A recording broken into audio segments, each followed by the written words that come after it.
Every morning the world starts quietly, one soft light at a time. Homes flicker awake, shops open. People take those first small steps into a brand new day. And in all of that ordinary movement, there's something kind of extraordinary. A moment worth noticing, a spark you feel before you even name it.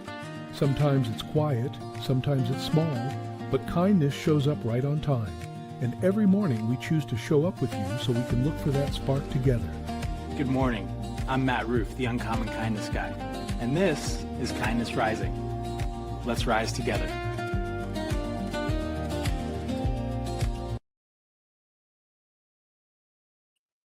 Good morning, good morning, good morning, everyone, and welcome to Kindness Rising, your morning dose of hope, humanity, and heart. And today we're going to do a little bit of maybe an experiment, just do things a little bit differently because that's what we do sometimes, just try things. I've been trying to give a unified theme and an idea, but today, I'm just going to be random today. Stuff I've been thinking about or that I've been fascinated about. That's what we're going to talk about today. We're going to talk about an indie artist that I follow that's live streaming his new album from a cabin. We're going to talk about neurodivergence advocacy. We're going to talk about what it means to be cool and the collapse of cool. And lastly, we'll maybe get into some retro video games and why joy still matters. So think of this as my tour of curiosity and let's get into it. Welcome everyone to Kindness Rising. I am so glad that you have chosen to join me here today, just like we do every weekday morning, 7:30 a.m. Eastern on Kindness Rising. All right. So here's the first topic. First topic is the collapse of cool. Cool as a cultural value. Growing up, what did it mean to be cool in the 80s, the 90s? It was currency, it was mystery, it meant being detached and kind of uh, piquing people's curiosity. Good morning, Mike Sullivan. Welcome into Kindness Rising this morning. Happy Friday to you. Thanks for joining us every day. You're out there in the stream. Get involved with Sully, great guy who's got some interesting things to say about just about every topic we talk about. So I hope you'll join him in that. So we're talking about cool as a cultural currency, right? But I think the advent of the internet actually changed that, right? Because what was cool to us used to be mysterious, and we discover it over time. It's like, whoa, what is that? Curiosity, interest. Well, I don't care what you're talking about. The first time I ever saw the band Kiss, right? What is that, right? And I had to figure it out and whatever. I think of music all the time, right? And the things that we're interested in, we had to kind of dig into, and it was a challenge. Now you see something you're interested in, you click a button and you can watch hours of videos about it, and there's a little bit less mystery around that, right? And I think that's changed people's attitudes, right? We used to be kind of ironic about it or whatever, but now people are saying, wait, I'm not doing that anymore. I'm not getting into that. We're tired. We're tired of being nonchalant, right? Gen X gets a lot of uh uh is characterized as being ironic and aloof and whatever. And we are. But there's a lot of people out there that are changing their perspective. They're tired of caring and not showing that they care, or pretending not to care, or having the facade that they don't care because that's cool, but they actually care. So I've been watching this happen over time when you look at the differences in the generations. And the people are saying we're going to care about things now and really show that they're not wrong. They're not wrong.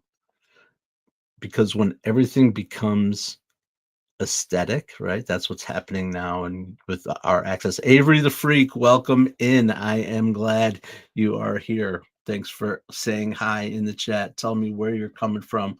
What are you up to? I'm glad to see you here. So what's become rare is sincerity, right? Over decades that became so, and it's starting to come back. This idea of sincerity, creating connection, of interest, participation instead of distance. Little cucumber participating. I appreciate you. Welcome in. And humble one. Oh, no hush in here. We talk 7:30 a.m. Eastern every day here on Kindness Rising. I'm glad you've joined me to talk about being cool. What do you think is cool? Cucumber, humble, Sully? What's cool to you? Cool used to be all about scarcity. If too many people liked it, it stopped being cool, right? All those fads. It's crazy. But sincerity, that does the opposite. I say if people like it, come sit with us. As cool as a cucumber, Oscar Scott. Yes, Lil Cucumber is cool, and we're cool as a cucumber. Apparently, cucumber is the theme here on Kindness Rising this morning. Thanks for everybody for joining, right? And as I said before, I think the internet actually assassinated cool because subcultures are no longer mysterious. You can find out anything you want. Wikis, documentaries, merch drops, whatever it is. So that means sincerity has to thrive in that because it's no longer about mystique, right? It's not about the facade, it's about being seen, and it's actually showing the full cringe of caring. Oof, I can actually care. That's cringy. Ooh, ooh. But kindness lives on that side of the spectrum, and that's where we live on Kindness Rising. You can't be genuinely kind while maintaining full ironic detachment. You just can't. You can't be genuinely kind because kindness requires caring, and caring means dropping the performance. The plant behind my head, right there, Oscar. It's cool plants, isn't it?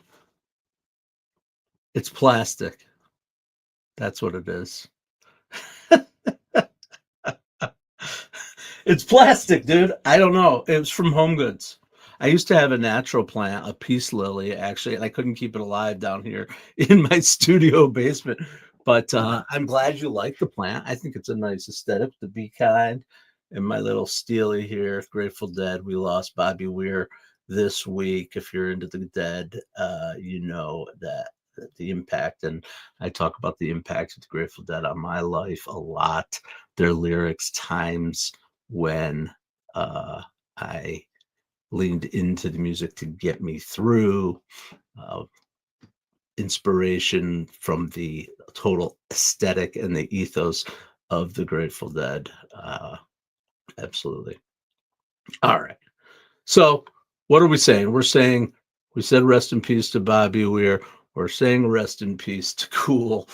And we're going to say, let's hang out together. Little cucumber. Yeah, I got the same question. I don't know. I don't know what that means. No, I don't know what I'm talking about. Maybe. What are you asking? What's the question? Funny stuff. All right. I do want to change gears here right now, and I want to talk about and show you guys some really cool stuff that's really important to me, for our personal reasons, as well as because I just think it's really cool what this guy is doing. It's an artist. His name is Tom Freeman. The band, his artist name is Covey, and I'm going to talk about him today. Does anybody out there know Covey? All right, I'm going to show you Covey because he's doing something really cool. But first, I want to tell you that Covey was a, an artist that I connected with my child during a pretty difficult time in our lives a few years back. We're talking 5 or 6 years ago. We not stumbled into.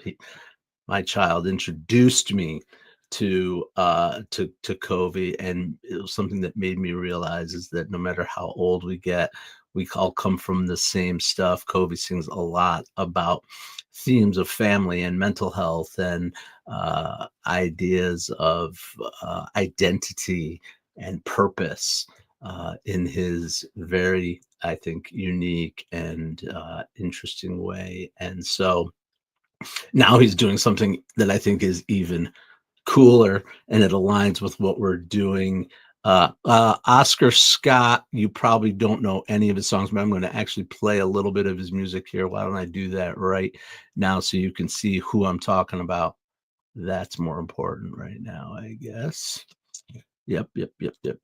I think you guys can see that by now. I'm trying to see it myself, and for some reason I'm not. Oh, there it is. There it is. This is Covey. Uh, you can see his tagline is "Sad boy music for the mentally ill," which is a little bit ironic in the way he says that, but it's not too much. Um, and as you can see here, here's some of his shorts, some of his kind of crazy stuff. Human teeth, huge piece of. I threw human teeth into the crowd. He did. I was at a show. I was live. They're fake, but it turned into a whole thing about teeth. Just really interesting. But anyway, here's what I want to talk about. He's about to go into recording, not your typical recording studio, though. Here, watch this. I'm leaving society behind to record my next album in this cabin, and I'll be live streaming 24/7, so you can see the process from start to finish. And I'm really excited, but there's also some things I'm really nervous about. And it sounds kind of silly, but not having a phone to text and communicate with my friends and family, it's making me realize how much I use my phone to feel connected to the people I love. Just take a minute to think about how many people you talk to via text, and then imagine that just disappearing. It's kind of scary, isn't it? I'm leaving society behind to. So that was his latest short talking about it. He's going to be going into that cabin here in just 5 short days and start streaming. He streams other things too. And I've seen his streams. He's actually very engaging in his streams. So maybe Instead of trying to sell you my music, I'm setting up a 24/7 live stream and just letting you watch me make it.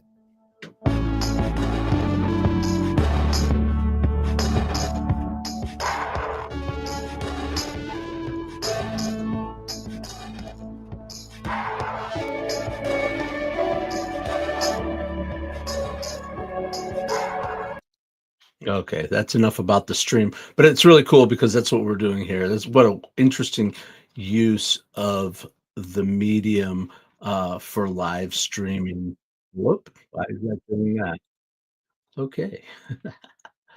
All right, I am trying to figure this out. Oscar Scott, thanks for coming along. Check out Covey, check out the channel, subscribe when you can. I appreciate you. Uh, I'm trying to get to something else to show you guys too, because it's really important. A lot of people have asked me about my Fox logo for my show, for the Kindness Rising and Uncommon Kindness brand. And it's partially inspired by this artist, Covey. And I'm going to try to figure out how to get to where I want to be so that I can show you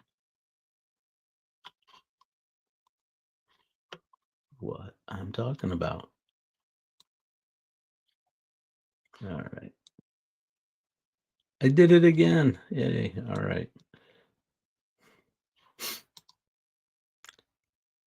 I've always had a weird relationship with sleep. I had night terrors growing up, and it kind of developed into sleep paralysis when I got older. But instead of a sleep paralysis demon, I'd always see this scary looking fox that was just looming in my room. And so I kind of used these hallucinations to write a song called Cloudy Eyes, because that's kind of how my eyes felt whenever I would have these hallucinations. And this experience spurred a whole group of songs that I call the Body Series, where each song kind of tells a story via a body part. And since there's a new Body Series song coming out called Twitching Heart, I figured I'd make a little Cloudy Eyes diorama and finally tell you guys where that fox came from. Fox again. I've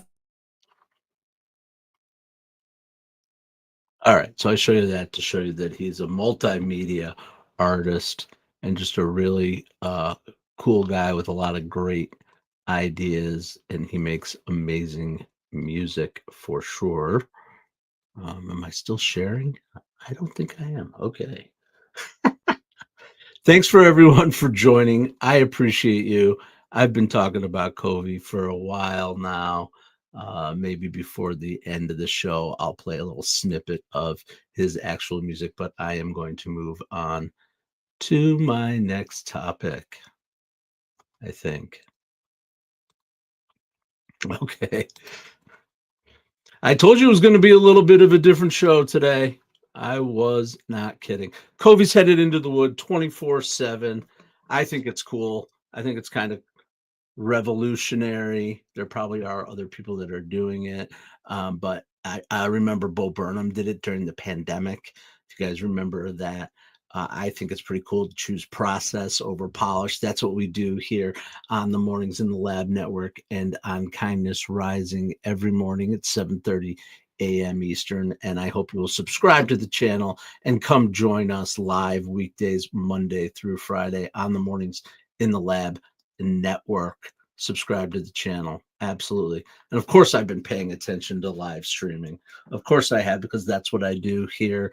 And that's what we do on the Mornings in the Lab Network. If you're interested in bringing your message and your personal brand to the internet, to the web, to put it out there, to connect with people, to build a community, to show your presence and your authenticity, and maybe lean into the idea that cringe is cool, or that it's not cringe to care.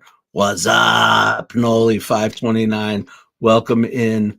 Subscribe to the channel. Come join us live 7:30 a.m.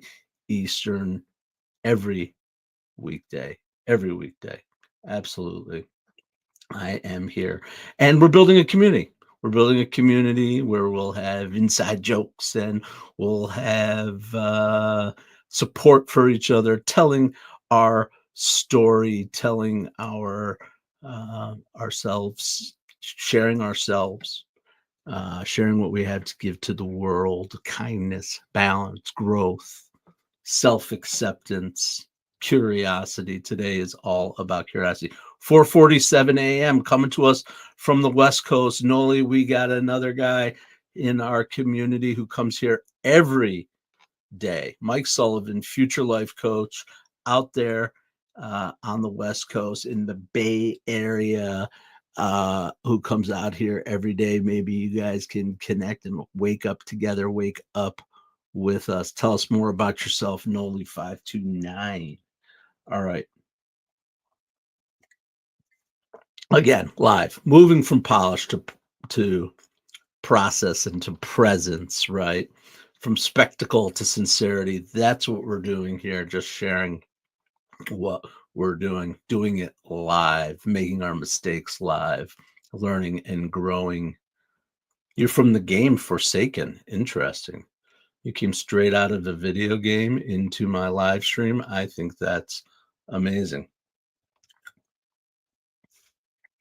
So my question is, when we talk about live, what kind of rooms are we building when we go live? Do we build rooms where we are dividing, leaning into the things that are different about us, screaming and yelling our message to be heard?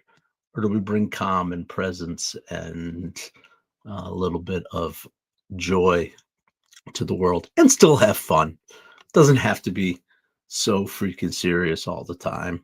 Of course not. Of course not. We can make our little community here a lot of fun.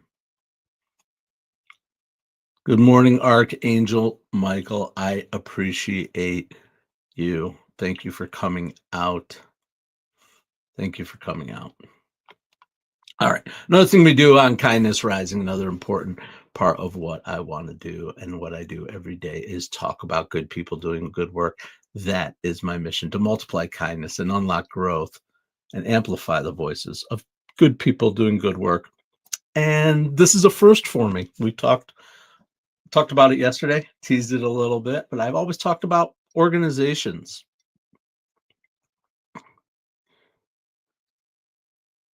Dino Nugget, right? Hey, you just never know what you're going to get yourself into, Noli. All right. So usually I talk about organizations, some kind of a nonprofit, a social impact organization. But today I'm going to talk about a person. I'm going to talk about a person. I'm going to talk about a person who I met this week. Random.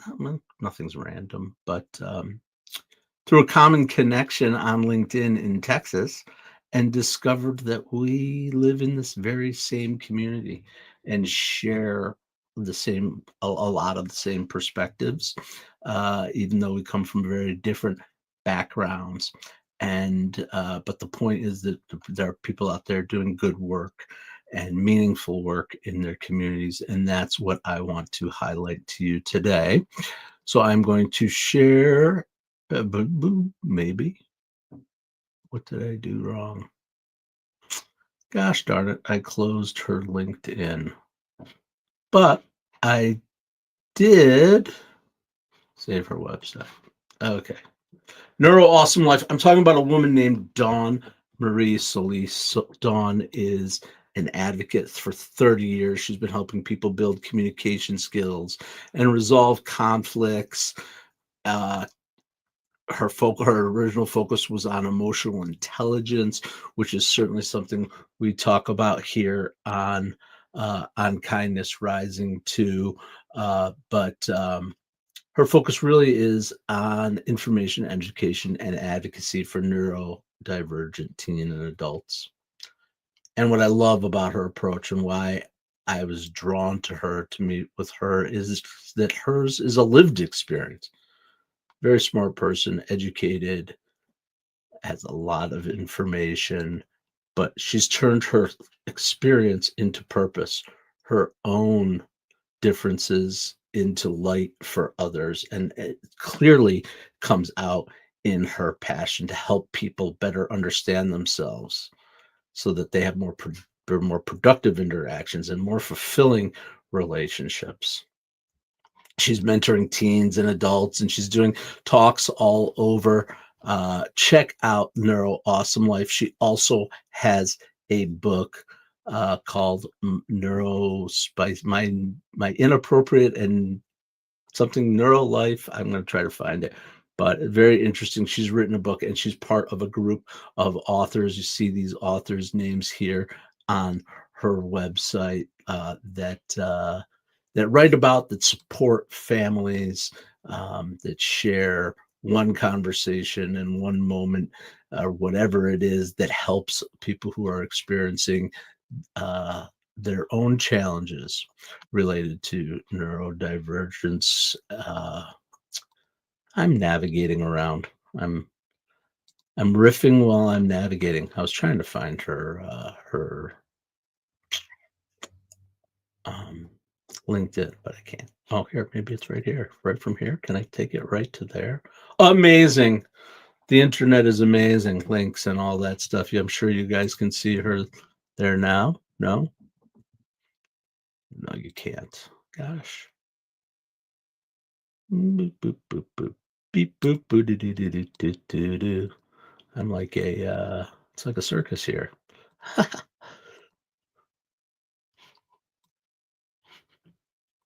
I'm still having fun. There's Dawn.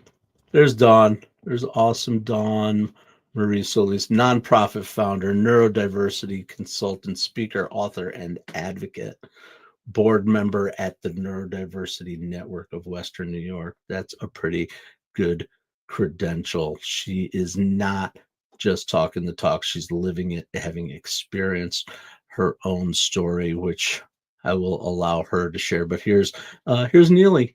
Neely is one of our common friend, and this was them on their podcast. So check out Dawn Solis. Support the work that she's doing. Support the work of the friends and the people that you meet. The people that you meet when you're walking down the street.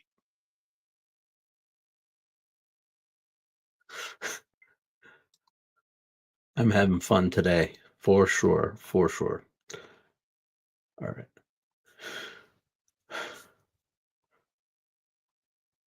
I'm the mad clicker.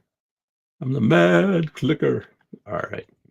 Anyway, it's been an amazing week here on Kindness Rising. Good morning. Oh, Mom, you chimed in 7:51. Where you been? Did you sleep in? It's been an interesting episode, Mom, for sure. A little bit different than what we do on a daily basis, but I'm glad that you show up. Angry man. Well, yeah, had to go there, huh? Is it pronounced dis or this? Dis. What's up with this? I don't know what's up with this. I don't know what's up with Angry Man, but for some reason he felt like he wanted to spend some time with us today. And I appreciate that. Come on over and relax and hang out with us, Mr. Angry Man, and maybe you won't be quite so angry after you spend a little time on Kindness Rising. Absolutely. All right. Last. We're winding down on my little curiosities. We talked about Covey. Check him out for some check him out. Check out Dawn Solis. Think about what is cool and what isn't cool, and you're live streaming every day. Is this cool? I don't. It's cool for me. I feel cool, but because I'm bringing my full self. And lastly, I want to talk about retro video games. Retro video games. Absolutely. Retro video games. Yeah, it's fun. So I've never been a big gamer, never really been into it. When I was little kid, I had video games, right? I had the Atari. I'm 53 years old, believe it or not, out there in the world. And I played with the Atari 2600. I played with the Sega Genesis. I played with the original NES, all that stuff. Anyway, and this Christmas, I was gifted a console. Do you guys know about those things? They're like, I just literally plug it in, whoop, right into the HDMI. 40,000 games. I'm obsessed with this thing now. 40,000. Think about that. From the 70s, 80s, 90s. All kinds of crazy, just unusual, new, and different games. All the classics, too. But really new and stuff that I didn't even know existed. These systems, entire gaming systems from Japan and China, and of course the Sega and all that. But what's most important to me about it, and what's been amazing to me, has been the connection over the Christmas holiday from my the winter holiday. My kids are in college. We've been playing, and I've been showing them the games that I played and sharing joy across the generations with this video game console. I'm obsessed with it. I got to be honest, my thumb is already a little sore. Yeah, look at you can see a little indentation. What is wrong with me? I have a problem. Anyway, yeah. Miss Pac-Man was an obsession of mine as a kid. I don't know if you guys remember Miss Pac-Man. I'm playing these games and I'm like, my God, they're so simple compared to what we have, but they're still addictive and fun and challenging and just little cucumber, literally 40,000. I'm not kidding. It's not an exaggeration. Arcade games from the 80s, every console from Nintendo, from Atari, Sega, up through PlayStation 1, Game Boy. I mean, all the consoles that existed probably from the 70s, even if as far back as like literally the bonk, bonk, bonk, bonk, the Pong, little stuff like that. Anyway, the Jungle video game that had a young Jack Black doing its TV commercial. I'm not sure I know that one. I'm going to have to look it up. I know Jack Black did Jumanji, Jungle, but I don't remember a young Jack Black in a Jungle game. So that's going to be my challenge for the weekend, I guess. Mike, thanks for challenging me. I'm going to find young Jack Black doing his TV commercial for a jungle game. But I can't believe that's it. It's 8 o'clock. Today was random a Friday as you get. Check out Covey. Check out Dawn Solis. Think about being cool or not being cool. Play some retro video games. Connect with your family over the weekend. I'll be back Monday morning, 7:30 a.m. Eastern on Kindness Rising on the Mornings in the Lab network. Now get on over to Mornings in the Lab with Keith, John, and friends. Have a great Friday. And until Monday morning, stay uncommon and stay kind. Okay, Matt, we got the memo about the Kindness Rising promo, but what exactly are we promising people? And is there craft services? Hey, I need snacks too. Gentlemen, focus. Kindness Rising multiplies kindness and helps people get up on the right side of the bed. So wait, we're not doing another angry headline show. Exactly. We rise above the negative, divisive noise. Translation, less rage bait, more high fives for humanity. And this is live, like actually live. Yep. We go live on YouTube and LinkedIn, 7:30 a.m. Eastern every weekday. Wait, if it's live, what if I forget my lines? Then you improvise. Okay, so our tagline is basically wake up, tune in, and start your day with kindness. Exactly. Kindness Rising. Good vibes, practical tips, and a reason to get up on the right side of the bed. You heard the boss. Subscribe now before he makes us do a TikTok dance. Kindness Rising. Wake up, tune in, and let's make some good noise.